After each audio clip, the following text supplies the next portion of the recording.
Welcome to the VO School podcast, dedicated to the art, craft and business of voiceover. Each week builds upon the last to give you a comprehensive understanding of a career in VO. My name's Jamie Muffett. I'm a full-time voice talent and audio engineer, and I'll be joined by some of the industry's top professionals on both sides of the microphone to drill down and dig up the truth.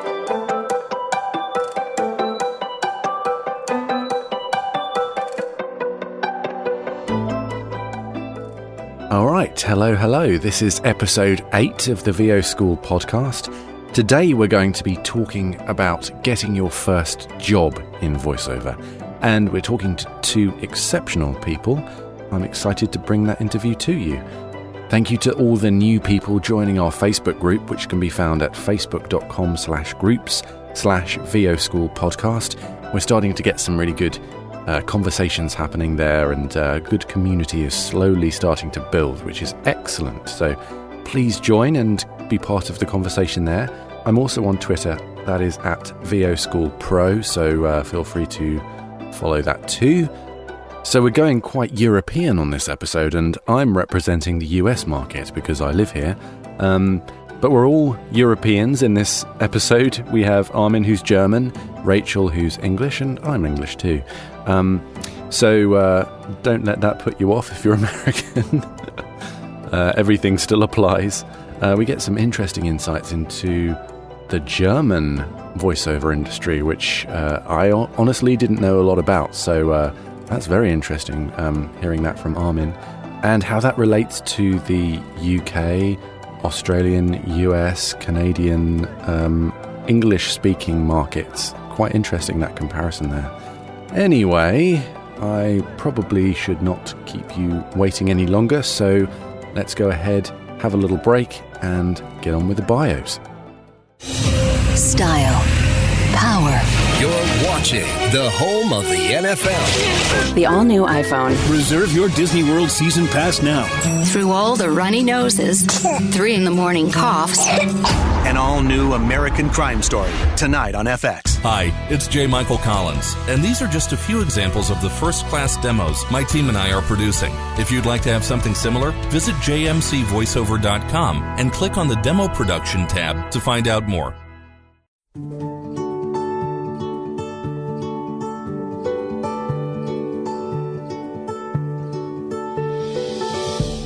Armin Hierstetter is the CEO of Badalgo.com, a Europe-based online casting platform he launched back in 2008. Before getting into the voiceover business, he worked in publishing for close to 2 decades. Armin lives with his wife Michaela and his 2 daughters in Munich, Bavaria. Rachael Naylor is a British voice actor, award-winning entrepreneur, editor of The Buzz magazine, host of the Voiceover Hour, and founder of the Voiceover Network. She is a trained actor and started her voice acting journey over 15 years ago. She has voiced thousands of commercials, as well as video games, promos, documentaries, narrations, imaging, radio dramas, and more. Here's our interview with Rachael Naylor and Armin Hierstetter.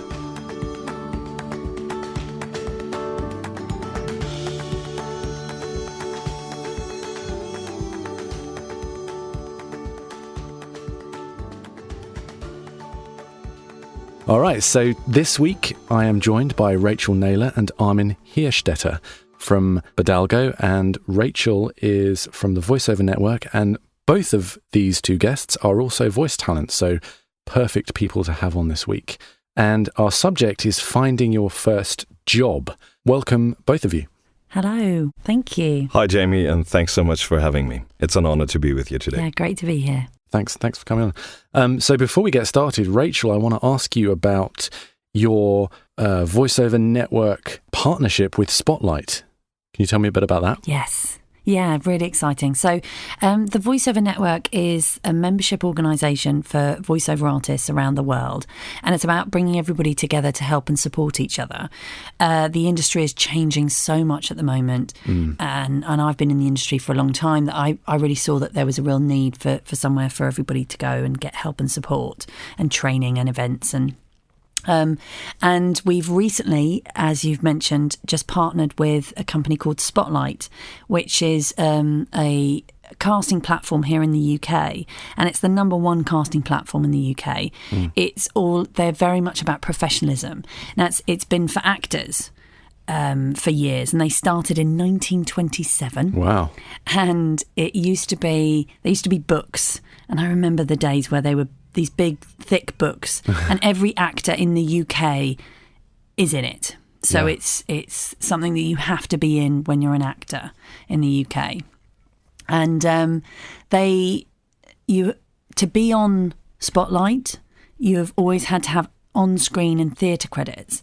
And this has been a real issue within the industry here for a long time, because voiceovers is acting. Yeah. And they've been saying, oh, no, it's, you have to have the on-screen in the theatre. But of course, with video games and animation and audiobooks, not all voiceover artists are actors, are on-screen and theatre actors. Yeah. So with this partnership, which is so exciting, we've now changed it. So Spotlight will now be accepting voiceover artists onto their books. That's great. And you've been working at this for a while now, haven't you? I have. Yes. Yeah. So the Voiceover Network launched in January 2015. That's great. Well, congratulations. I'm sure all the Brit voiceover people are thrilled. Yes, yeah. And it's a big statement for the industry to say, look, we are not the little brothers to the acting industry anymore. This is a respected industry. This is a respected profession. And so, it's brought us on a par with acting. Before we get started with the subject today, I want to ask you both how you first started as voice talent. So do you remember your first gigs, and how did you get them? Ladies first. I got into the industry it was 16 years ago. Yeah. And I went to drama school. I'm an actor, so I come from an acting background. Right. And at drama school, we had a voice teacher who was fantastic. She was really hard on us all. I always felt like she was particularly hard on me, but it turned out it was because she was at the end of the course, she said, you should go into voiceovers. Yeah, she saw something in you. And at the time, I remember being like, oh, no, I'm going to go and work at the RSC in the National. And came out of drama school like most drama school students and was like, oh, where'd everybody go? I started booking bits and bobs. And then I saw an advert for a free 2-hour workshop on voiceovers, which I went along to.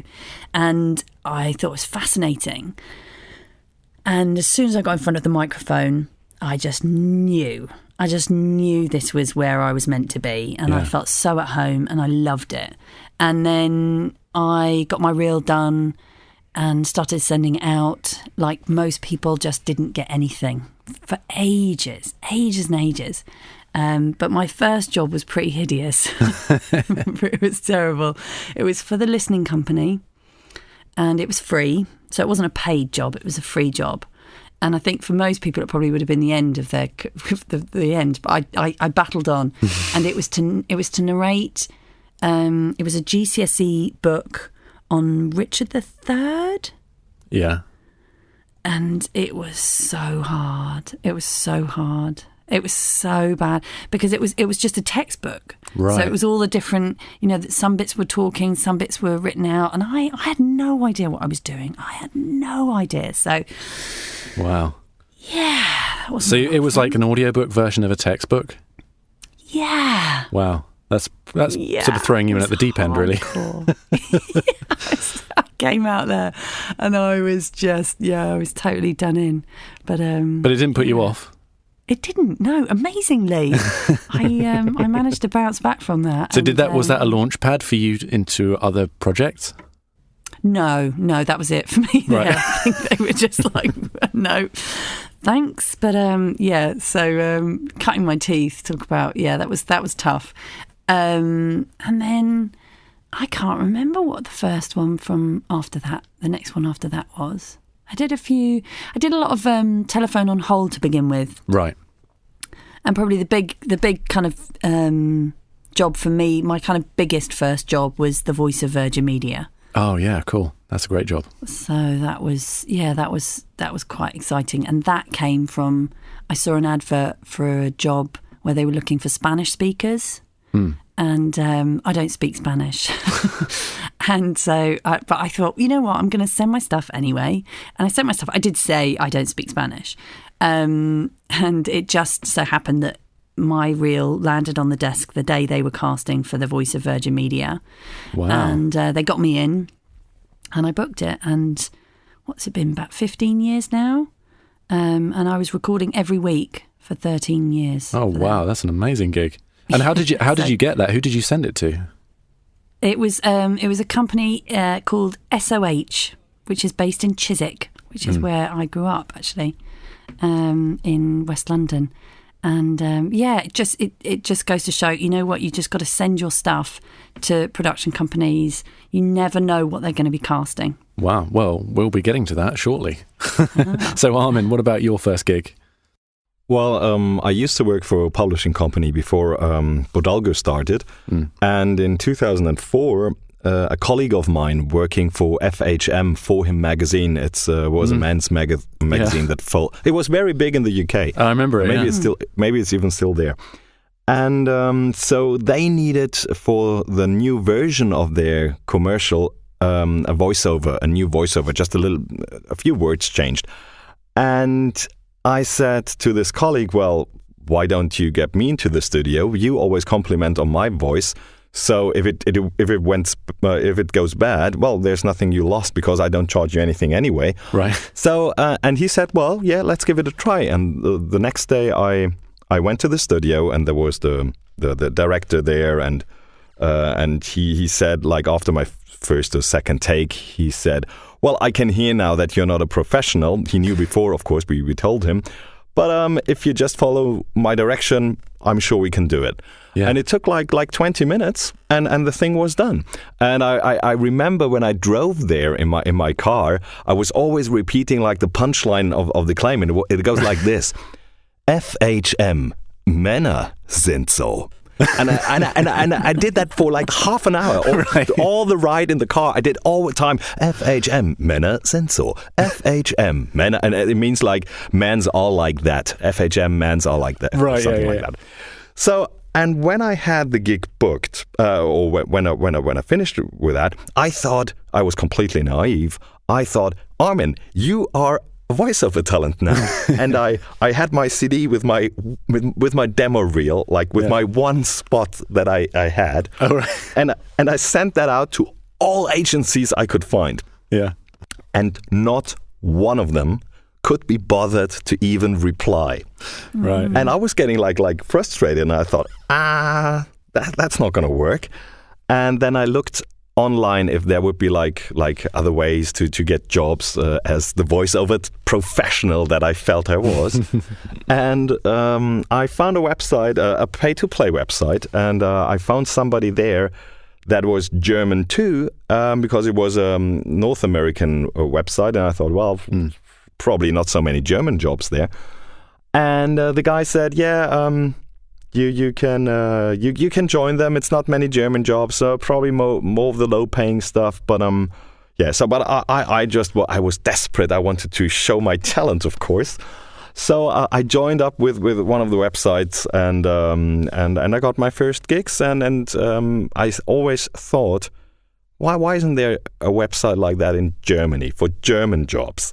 Yeah. And then 3 years later, I started programming Bodalgo because there still hadn't been any German website. And I completely shot myself in the foot because once I had the website done, Bodalgo, I realized, hang on. Okay, now that you have the website, it needs to be absolutely clear to you that you can never, ever audition on your own website. How would that look like? Yeah, conflict of interest. Yeah. And I think I realized that once I had finished the website. But after all the hours, yeah. But now after 10 years with Bodalgo, I hardly do any voiceover work anymore because I simply don't have the time to do so. Yeah, I should imagine it's hugely time-consuming running that place. I mean, it's a fantastic site, and I would definitely recommend voice talent to of all the pay-to-plays, which we're not going to talk about any by name, I'll happily recommend Bidalgo because it's a great site. And you've got a great reputation in the industry. So, well done on that. You're one of the good guys. Definitely. Thank you. So we're talking about finding our first job, and I've divided this into 4 areas. And let's kick off with the first, and that is marketing yourself. So what I mean by that is attracting clients to you. And we will go into marketing in real detail on a future episode because it's a whole sort of can of worms in its own right. So we can just skip over the small details here. But what does marketing look like for the voice actor, and where do you even begin with branding yourself? I think I love marketing. So if you want to have me back on the marketing one, I'll talk forever about marketing. And because for me, it's really interesting. I'm an actor, and I went to drama school. I was performing arts, and I remember thinking that people who did business, it was really constricting and really serious. And so when I threw myself into the voiceover world and set up my voiceover business, I found it really scary. And people would talk about marketing, and I was like, I literally was, what are they talking about? What does that word even mean? And it was only by throwing myself into marketing and learning about it and understanding about it and surrounding myself with other people who knew about marketing and could help me, did I learn to understand that it's actually really fun. Yeah. And it's about being authentic. It's about being true to who you are and sharing what you've got, so your gift as a voiceover artist, with the world. Because, and I think this is where people go wrong, it's not about you, it's about them. When you do marketing. So you've really got to get into that mindset. And there are people out there that need your voice for something right now. Right. And so when you're doing your marketing, you need to think like that. You need to think, okay, you are going to help somebody else out. So there's a casting director out there right now who really needs your voice. They just don't know where to find you. Right. So that's kind of how I approach marketing. Right. The things I preach, so to speak, haven't been changed for 10 years. I studied media marketing in Munich. Media marketing is marketing. It's just that with media you have 2 target groups: the advertising client and the guys that buy your magazines or watch your telly. So, but it's basically the same thing. And what I preach for 10 years is you have to understand that your voice is nothing but a product. It's like a washing soap, or it's like dog food. It's a product, and you have to treat it like a product, and you have to market it like a product, because products are products. And this is okay. This is your voice. This is you. Still, it's a product. And the most important thing you have to understand is that you need to sell your product, your voice, as a unique, relevant benefit to the guy you want to sell your voice to. And the keywords are unique, so you have something nobody else has, and relevant. The guy that you want to sell your product, your voice to, it needs to be relevant to his business, to whatever he wants to do, to whatever he wants to achieve. And once you understood this basic formula, and I don't think it's rocket science, then you can build on that understanding. And then, of course, there comes the questions, okay, but where and how? And there are many things you could market your voice. You could do it through, of course, your own webpage, and you do search engine optimization, maybe search engine marketing. Google AdWords works wonderfully if you have the willpower and the dexterity to work you through. Because this is kind of rocket science, to be honest. Yes. But it's a fruitful work, or it can be. Or you create email campaigns. Well, I'm not a fan of cold calling.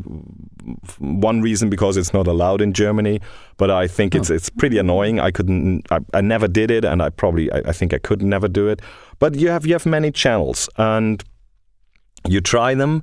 And the wonderful thing with online marketing, you see within the first day if something works or not. If your advertising on Google does not show like you have many clicks but no return on invest, pull the plug immediately, because it will not change after day 2, 3, or 4. It will be a shitty campaign, and you need to pull the plug or adjust it or try something else. And this is wonderful about all the online marketing, because you get the feedback very, very fast. Yeah. You can optimize very, very fast, but you need to have after the understanding of the basic principle, you need to be a busy bee. It's a lot of learning, it's a lot of trying. But once you see things get better, you say, okay, I can even do better. And then it comes a real mission. And then you're in a good way. Well, it seems like, and it seems like the same case in a lot of areas of this industry, that a lot of it is trial and error to find out what you do differently, like you said, what makes you unique. And if you don't know, you just have to sort of dig in and try and experiment with a few things to find out what works. I think that the issue is that people, or many people that have no marketing background, don't know that what they need in the first place is this relevant, unique selling proposition that they need to build. Right. And if you don't know that, if you just build like, okay, I have a great studio or I have a great voice, well, that is not good enough, because everybody claims to have a great studio and a great voice. Even I do. And so you need to understand this really core concept of relevant, unique USP. And that is the most important thing you can work on. So, Rachel, how did you find that in yourself? How did you discover your USP? I think trial and error. I think one of the biggest and the hardest things with marketing is just taking that first step. Yeah. Because you can plan and you can kind of, get everything in the background, but it's just taking that first step, and it's knowing that it doesn't have to be perfect. Right. And a lot of the times you're going to make mistakes. And I've had branding that now I look back on and it makes me go, But at the time, it felt very, very current and very right for me at that point. So, I've been very kind of brash with my branding. And I think it is very much about connecting with who you are as a person and sharing that, because with your branding, you need to love it.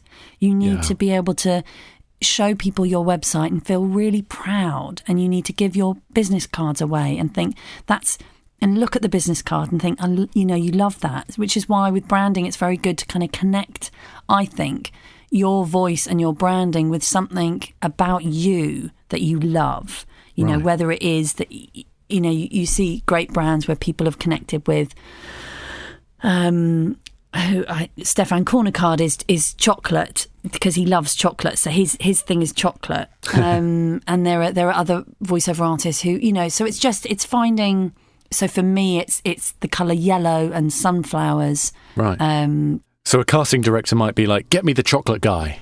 And it just sticks in their brain. Yeah, that's it. And it's a really good way for people to visualise, because we all have different ways of remembering things, but a lot of us have this kind of visual thing. So it's connecting you with something that's easily identifiable. So how long did it take you to find that for yourself? Oh, gosh. Well, I think it's a fluid thing that changes, because we all change. So, because as I said, my branding, when I first started in the industry, actually, you know what? I'm just remembering I did have yellow right at the beginning. Right. How interesting. Yeah. Because when I started voiceovers, you had to have a CD. So you would burn your CD, and then you'd have to make like a CD pack. Right. Oh, I was so lucky now that we don't have to do that. Yeah. And I remember making such a mess of it, and buying these packs to make CDs, and printing them at home, and printing them on the wrong side, and then trying to stick the stickers on the top and getting it wrong. And they were bright yellow. I remember, because I wanted to get people's attention. Yeah. And they were expensive to send, so we don't have that anymore. You can just connect on an email, put your link to your web page or your SoundCloud, and you're away. So, but yeah, I think branding is something that is a personality, and it can change. So if you decide on a branding, don't worry. It's not that it doesn't have to be like that for the rest of your life. You're not, you're not stuck with that. You can change it. And I think it's very, very important to know that it never ends. It never be the thing for the rest of your life.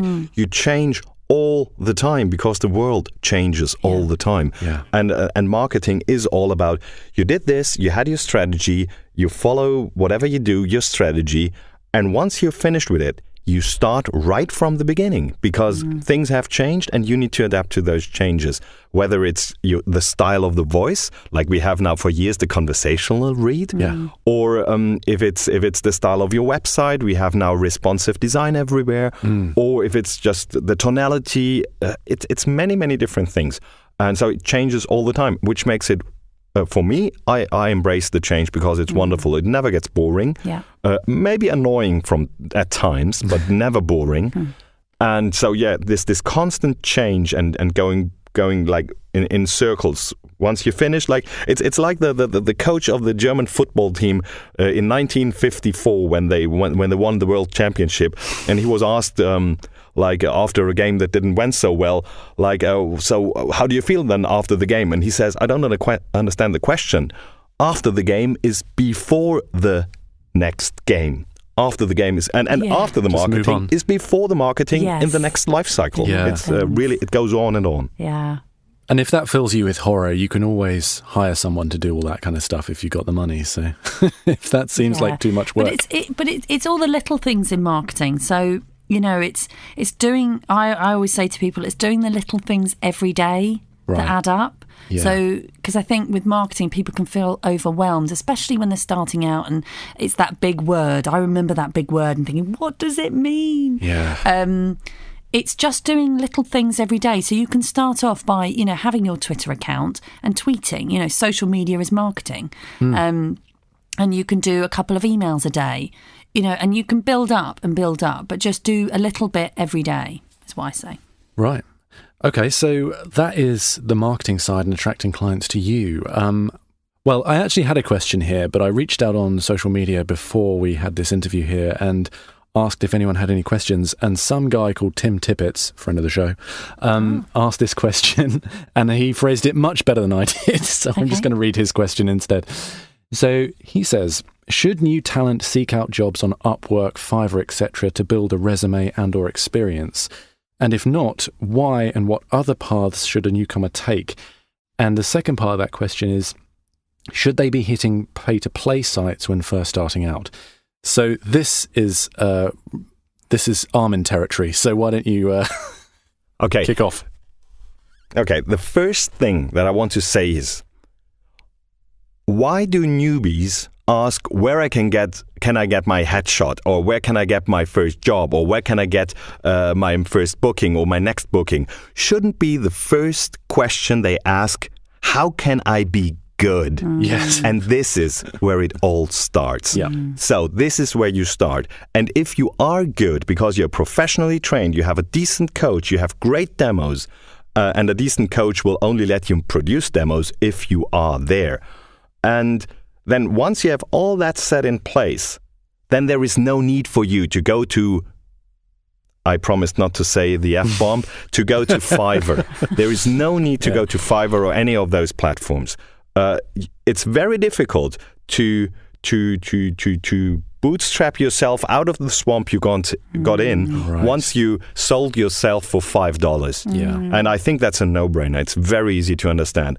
As to the follow-up question, should they use P2P? Well, I'm in the boat of pay-to-play websites.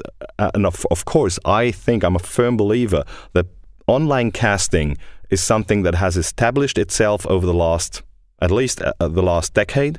We see more and more people using those services because they're very easy to use.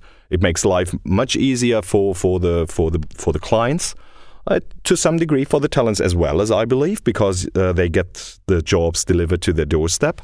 So, but there are pay-to-plays and there are pay-to-plays. Bodalgo, and I will only talk about Bodalgo. Yeah. Although I would like to talk about some of the others, but no, I promised. No, it's. I'm not going to slander anyone down that road. Let's not go there. Now, the important thing to understand is, unlike other websites, Bodalgo will not let anybody in, no matter what they write on their fancy landing pages. It's all BS to me, because I see the talents that are there, and when I click a demo and the demo starts like, hello, this is I'm about to chop my breakfast on the mirror. It's it's insane how they treat their clients, and it's insane how they treat the talents. They exploit the vanity of people that cannot judge whether they're good or not. Right. And this is not well, I don't want to be in that game. So Bodalgo only lets people in that have a professionally trained voice. Okay, there could be some where I say, okay, you're not right there, but your voice is pretty unique. I don't have that many talents like of your area, and you have a unique touch. Okay, let's let him or her in. But if your demo is technically not up to scratch, there's no chance. And if you you can hear within 2 seconds if somebody's an amateur or not. Yeah. Then yeah, and they don't even get like a nice letter saying we're very sorry. Unfortunately, you're not just right there yet. I did that in the beginning, and this is when all the discussion started. Right. Like everybody then, and the worse the so-called self-called talents are, the worse they are, the harsher the discussion usually goes. And I stopped that, and I said, okay, I'm not going to send out those letters. I just delete the profile, cross my fingers, and pray they never come back to me again. Right. And it's a service, really, that you're providing to the talent, because, if you do let them on and they just frankly publicly embarrass themselves, that's not going to be good for their own career anyway. Well, okay, the embarrassment is the one thing, but it costs money. Yeah. Them, even if it's like only 25 euros a month that they would pay Bodalgo, for example. Yeah. But still, it's completely wasted, because they would not stand a chance. And this is also why the audition quality of Bodalgo is much higher than with any of the other websites, because there are only vetted talents there. And you need to understand that even if you are like a professionally trained talent, you need to understand, okay, if I jump in that sea, there are big sharks there. Right. And Rachel, what's your take on the pay-to-play marketplace? So I think there are a number of reasons why I think you shouldn't go on Fiverr's, the really low-ball websites to start your career. One of them is that it's about confidence. You're starting a voiceover business. You need to respect your business. You need to respect your talent.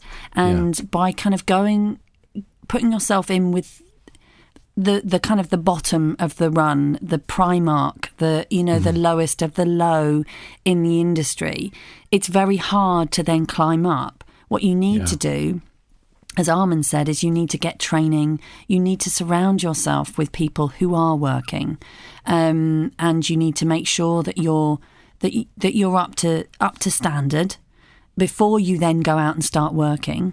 And then my recommendation is not to go to Fiverr, is to start look into working in areas like telephone on hold.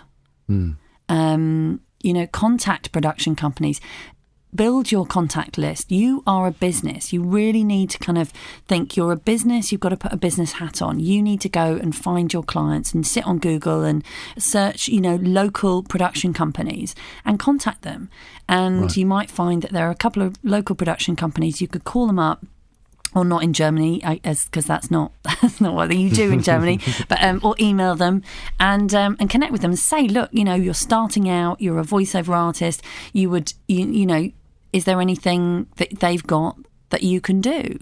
As opposed to if as soon as you end up putting yourself on Fiverr, there are casting directors, agents and producers who look at those websites and they won't ever use you.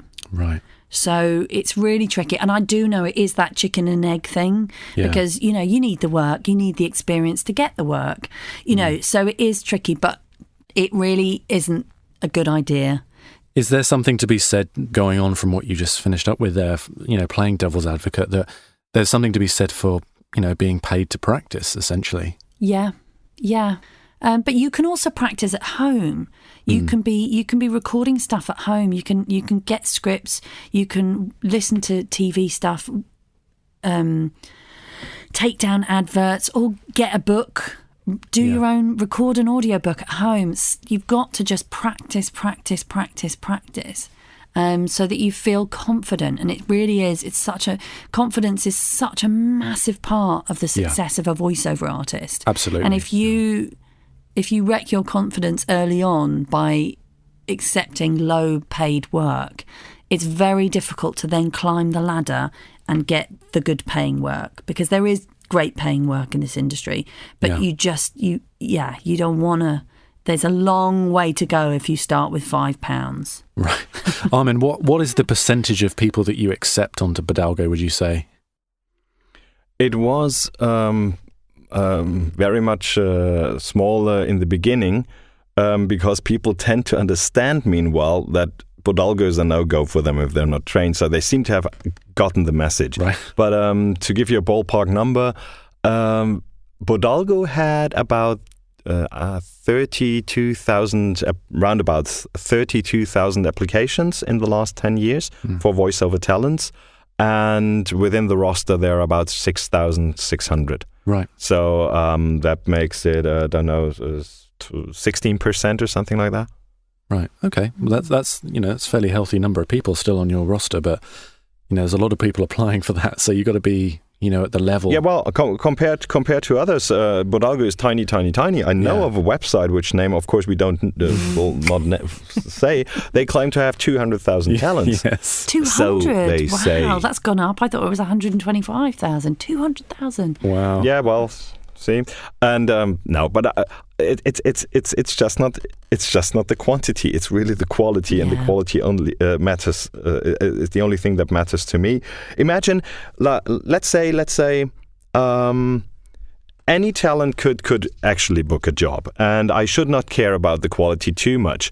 But what about the client that ends up with dozens and dozens of horrible auditions where they just shaking their head and think, where am I? This is the worst thing I've ever heard. This client will never ever come back to Bodalgo and book. Right. I don't. Well, at least that's how I feel. I don't know why they still book with the others, because they have cringe-worthy auditions at times. But I think time plays for me. Yeah, absolutely. I completely agree. And I think there's probably just a numbers game. It depends where you're making your money from a pay-to-play standpoint, I suppose, whether that's in membership fees from talent or percentage of jobs or getting money from clients. I think it's probably clear where some pay-to-play sites earn their money, So now I want to move on to the third area, and that is getting an agent and representation. Mm-hmm. Now, this is a can of worms in its own right, but when you're starting out, is it even likely that you're going to be signed by an agency? No. I'm afraid no. Yeah. But it's okay to try, but I came into the industry 16 years ago, and there were a lot less people then, and I struggled to get an agent. And even when I was the voice of Virgin Media, I struggled to get an agent. It took me years and years. It's not necessary. You don't have to have an agent. Agents, I think, are a very important part of the industry, and I have a lot of respect for agents. And I'm very lucky because I've got, two fantastic agents here in the UK and in the US. But it's not necessary. You don't have to have an agent. You're better off spending your time and energy getting clients and getting the experience up and getting some regular clients, so that you can then go to the agent and say, look, I am the voice of BMW. I do all their telephone on hold stuff. Yeah. Or I'm, whatever it is, so that you can then go to them and they, because there's so much trust that an agent has to put in a voiceover artist when they sign them. It's a massive amount of trust, because when you go into the studio, you're not just representing you, you're representing the reputation of the agent. So they have to massively trust you. So, I think it's, I especially when you're starting out, I wouldn't spend too much time and energy worrying about getting an agent. Right. I completely agree. And also, I think it shouldn't worry a new talent too much, like finding an agent. And maybe some of your listeners now will think, yeah, come on, guys, but this is the cat-mouse problem or hen and egg problem. If I don't have an agent, I can't find jobs. And if I can't find jobs, I can't find an agent. But I think that is not true. In the very beginning, you need to be extremely passionate about what you're doing, and you self need to find your jobs on the things we already said, like Rachael is absolutely right when she says, go to the production companies surrounding you, do the online stuff, email marketing, cold calling, whatever is your cup of tea. And then when you build up this reputation for yourself a little bit, like where you are the voice, and it could be as easy as the telephone, the IVR voice of a company, or you did some spots, some commercials, and then the agencies, okay, this guy has earned some credibility. I like his voice. I like what he does. I need somebody like him or her in my roster. And then they give it a try. They will hardly do that if you're completely unknown.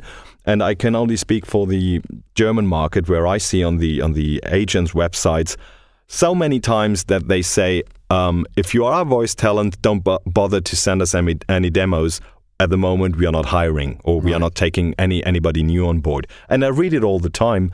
So unless you're really, really great at what you're doing, spend your time doing and do something else. And like you were talking about earlier, you have to develop your unique skill set to offer something that isn't on their roster currently. They're not going to hire someone that sound alike to someone they already have on their books. Yeah, and that's it. I mean, there are so many people in the industry now that but there are more and more agents popping up. So it's definitely a healthy industry. I would say in terms of getting an agent, so for those who are listening who have been in the industry for a bit and are still trying to get an agent, my number one way that I think is absolutely key to get an agent is networking. Right. Really? That's interesting. It's about networking. It's about meeting people. It's about going to events, finding those agents, doing your research, finding them on Twitter, following them, retweeting their stuff, talking to them, and creating a relationship, because it is a business relationship when you get an agent. So you're saying actually meeting agents at events and things like that themselves, and that's effective? Yes. And also meeting other voiceover artists who have got agents. Right. Because it's having a referral from a voiceover talent who's got an agent on to their agent is massive. It's so much better than just sending a cold email. And especially in a voiceover community like the English or like the English community, meaning UK and the US or North America, where the people are so open about giving recommendations and tips about your career, which is completely different in Germany, I always feel, where it's like the people are so afraid that they will lose a client to any of their colleagues. Oh, really? I think it's a very, very, very different picture. Very different picture. It's sad to say so, but this is how I feel about the voiceover industry or the voiceover talent in Germany. It's much more a competitive thing. But for English talents, UK, US, Canada, Australia, and all the other English-speaking parts of the world, go to a conference. Go to, I don't know, VO Atlanta. Go to VovoCon. There are lots of really great opportunities, and those $400-500 you spend to go there, I think this is money very, very well spent. Oh, absolutely. Yeah, you get your money back 10 times over. And listen to the previous episode to find out tips on networking, just throwing that out there. Nice. But and also Above and Beyond in the UK, and we've got to get your game on. In fact, the Voiceover Network has a ton of stuff happening. So when's your next event happening, Rachel? Our next event is on the 17th of November, and we have Dave Fennoy coming over. So we're flying Dave Fennoy over from LA. It'll be the 4th time we've done it. He's an absolute hit with the Voiceover Network and the UK. We love him. So he'll come over and we'll have an event on the Friday night. It's at Century Members Club, which is an exclusive members club in central London. We'll be talking about video games, and he's going to do a talk about how to nail the video game audition. And then he's doing a workshop on the Saturday and Sunday. So, yes. And then we've got a Christmas party on the 8th of December in London. Cool. So, yes, and anybody's welcome. Armin, you should come. Jamie, you should come. Yeah, as Santa Claus. Yeah, maybe I can Skype in or something. Come to London. All right, so the final main area that I want to cover is, and we've sort of touched on it previously in this discussion, is reaching out to clients directly and the dreaded cold calling, which I didn't realise was not allowed in Germany. But I'd happily move to Germany because I can't stand cold calling, and I've never actually done it. So, it doesn't mean that the people don't still do it. Oh, right, yeah. In theory, it's not allowed. Wow. So, Rachel, have you done cold calling in your career? Is that part of your plan? Yes. Yeah. And I think it's a good thing to do. I think it depends on who you are. For some people, it's absolutely terrifying. For some people, it's fine. Yeah. I would say give it a go because you never know. I mean, the thing about cold calling, it's better not to cold call. So it's better to call after you've sent an email. So find out some details about them, follow them on social media. So when let's say you find a production company that you want to work for, get their website, find them on social media, follow them on Twitter, find them on Facebook, find out some information about them, send them an email, send them your details on an email. And then I would say after that, you can call them. But it's like a lukewarm call. Yeah. I think it's better to do it that way as opposed to... But I mean, there are a lot of production companies who they would happily take your call and say, yeah, sure, I'll use you. Because they need talent. They need voiceover artists. And it's especially the kind of smaller ones that are local to you guys. You know, the local production companies who are doing the corporate videos and the website videos and the telephone on hold stuff and all of that. They need new talent all the time. So give them a call or email them. Yeah, so there is, I mean, I feel like there's a difference between cold calling someone and cold emailing because a call is quite an intrusive thing, but an email you can sort of get to at any point. I feel more comfortable sending an email than giving someone a call, but I can definitely see that production companies, ad agencies and stuff, they're used to that. They're used to receiving calls from talent, but maybe not. I mean, I don't know how you feel about this. Companies directly, like the end, you know, the person who's actually would be hiring you. I wouldn't call them directly. But in terms of, I mean, just picking up the phone and they're happy to receive your call. Just not to worry too much about it.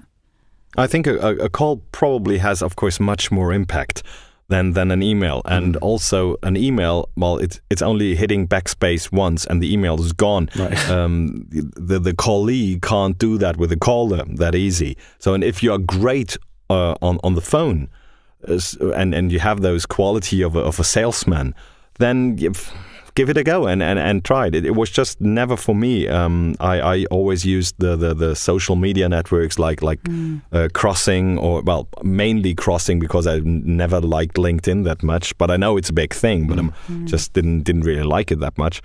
And that kind of worked, but that was not for my own voiceover career. It was like getting clients on board for Budalgo. Right. And I mean, the thing about email as well, email's great, but it's gone. And I don't know about you guys, but my inbox is a scary place. It really is. It is a scary place. Yeah, you leave it a few hours. So the chance of somebody opening your email and reading it is not as high as it used to be. So that's why, you just need to be a bit more creative. And if they don't get back to you, don't worry.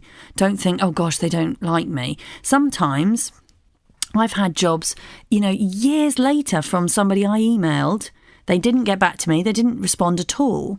And then they've called me up and said, I'd like to book you for something. You sent me an email, 3 or 4 years ago? Yeah. And they book you for work. So you need to, I quite like, it's like planting seeds when you're contacting people and doing your marketing. Yeah. You're just planting seeds, and when you're following up with them, it's kind of cultivating those relationships, those seeds. Email is good because it's searchable as well. You can always go, have I contacted them in the past? What did I say? Blah, blah, blah, things like that. It's a record of everything. Great. This is a question I was going to put it into one of the main headings here and make it a sort of fifth main subject. But as we're dealing with people starting out in their career, I want to sort of tack this on at the end. And that is networking and forming relationships with other talent and getting recommendations.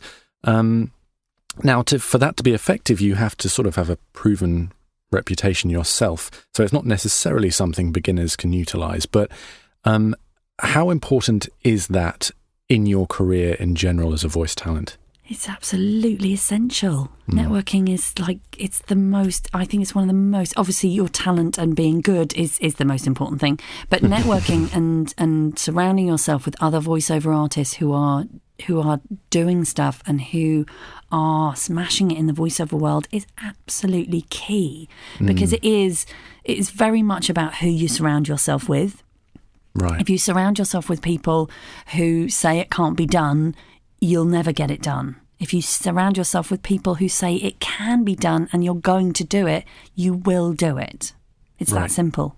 It's really, and so it's absolutely, no matter, if you are just starting, maybe if you haven't even started yet, you're just thinking about it, go to an event, meet some voiceover artists, see if this is your tribe. Is it your tribe? Do you feel comfortable? Are these your people? And then, yes, surround yourself, network, make friends, because it's, you have ups and downs in this industry.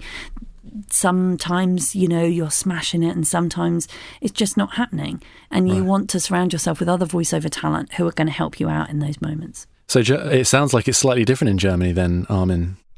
Well, first of all, we don't have any voiceover events in Germany, not that I know of. We'll have to come and do them then, Armin. Yeah. Well, no, it's not that easy. Like, for example, so we have this voiceover unions, if you want to use that tag, and they're like 300 people, and they have a meeting once a year, and hardly anybody shows up. Really? And this gives you kind of an impression how this works. Now, there has not been, I think, a serious approach of making a real convention where people meet and where they network and where they learn a lot of stuff. Mm-hmm. But you indicated a little bit that, like, if a new talent trying to get advice from more vetted talents that could create problems. I don't think that is the case at all with the American market or the UK market. I have never seen any more welcoming group of people than at the conventions in Las Vegas or in Atlanta or you name it.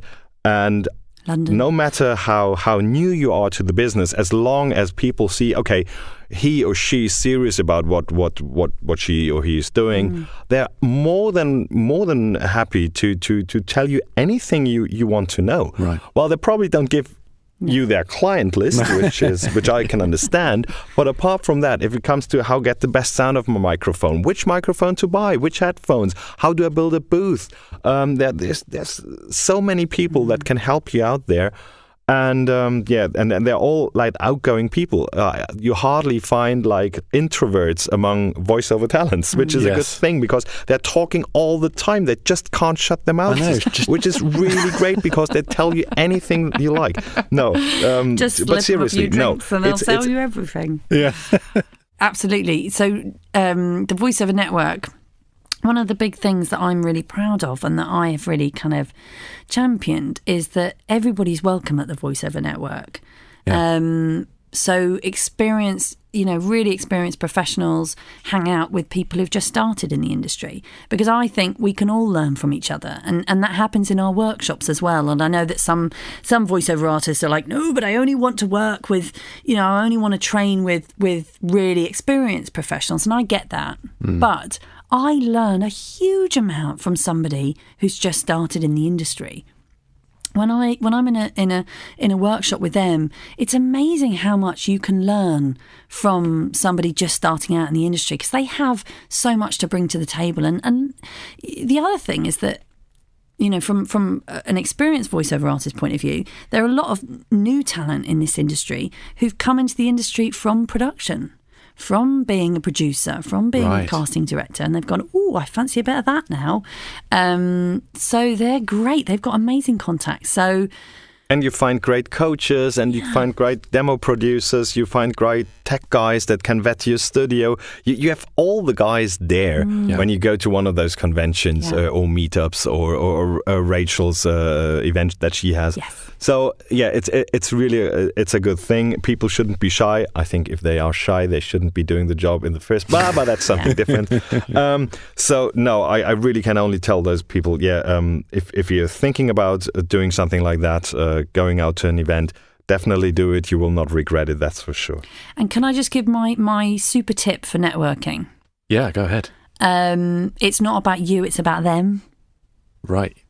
So when you go to a networking event or a conference, you want to go into that conference thinking, how can I help somebody today? Who can I help? Right. You want to go in there with your mission is to help them. It's not about you getting work. It's not about you getting contacts. It's about you going into that conference, into that room, into that situation and saying, right, who in here can I help? And that changes everything, and it takes so much pressure off you.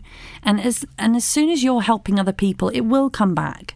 It will. It comes back in floods and droves. But go to a networking event thinking, I want to go here and I want to help someone else. So there we go. That's my tip.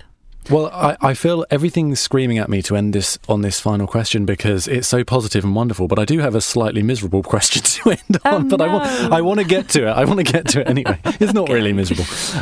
My final question is, should you work for free or under market value just to get your foot in the door somewhere? Easy. No. Let's finish this podcast. Okay. No, seriously, there's only one thing that I could think of now on top of my head where you would say, no, I don't charge you anything. And this is for any social, what do you call those?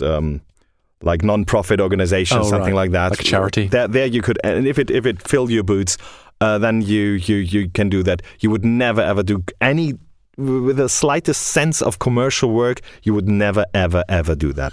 Right. So I think if you're going to work for companies like The Listening Company, which was my first job, which I didn't get paid for. Something, there's Learning Ally. Learning Ally? Yes, in the US. So they record books for charity, and it's for kids with learning disabilities and blind children and stuff. You do that for free. And that, I think, is a good way to cut your teeth, because you're doing a charity thing, you're doing something where you're helping kids, and it's wonderful. And even professionals don't get paid, so that's a really good way if you want to do free stuff. Don't do commercials or anything like that for free, and doing things like telephone on hold work is a really good way to start, but you need to be paid. And again, it's that thing, get the training, get everything set up so that you're ready, because you're a business, just like any other business, just like an accountant, just like a painter and decorator, just like a photographer.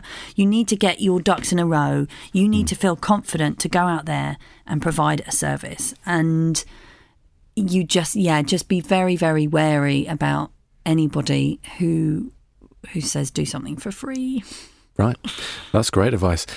Before we end, Armin, I just want to tell you that I have my favourite word in the entire world is German. Ooh. And it's Sitzen geblieben. Which is like the most fun word ever. Yeah, like to be kept back a year at school or something like that. Is that right? Yes, exactly. Right. When you can't go to the next class, in the next year to the next thing, because your marks are so bad, and sitzen geblieben. I have a final question. Yeah. Now, as we recorded this whole podcast on Bodalgo Call, how was the overall sound quality to you? It was very good. Fantastic. I'm very, very impressed, Armin. Yeah. Wonderful. That's 3 persons in one Bodalgo call for more than an hour, almost close to an hour, I think. Yeah. So, much. yeah, I'm happy then as well. Yeah. Yeah, I mean, I should say that pretty much every episode we record of this, we record over Bodalgo because because I've got a Bodalgo account and everyone just connects onto my room, and you don't. Yeah, but you know that you don't even need one to use Bodalgo Call. You don't even need to be registered with the website. You just use it. Yeah, that's it. So I just give everyone else my address, and they can just join in, and yeah, it works beautifully. I just felt I need to say that. Yeah, no, I think get a bit of marketing in there. Why not? And also, I just wanted to say, if anybody is listening and they would like to come and join the Voiceover Network, the website is www.thevoiceovernetwork.co.uk. And if I've got a special coupon code for all you VO School people out there. The coupon code is all in capitals, and it's VO School 17.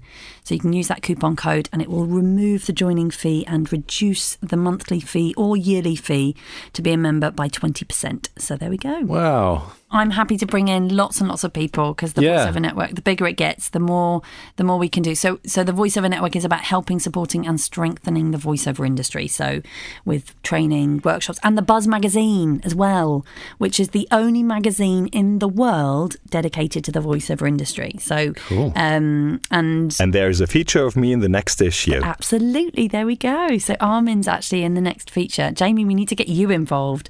Okay. So, but yes, the Buzz magazine is a quarterly magazine. It's a print magazine, and you get that when you become a member. So that's one of the many benefits, that along with the discounts and the amazing community and wonderful opportunities. So there we go. Brilliant. Well, thanks both of you, and I'm sure everyone's going to check all that stuff out. Yeah. Well, thank you so much, Jamie, for having us. Thank you, Jamie, for having me. It was a pleasure, and lots of greetings to all you listeners out there, and I hope you enjoyed the show. Yes, definitely. Thank you.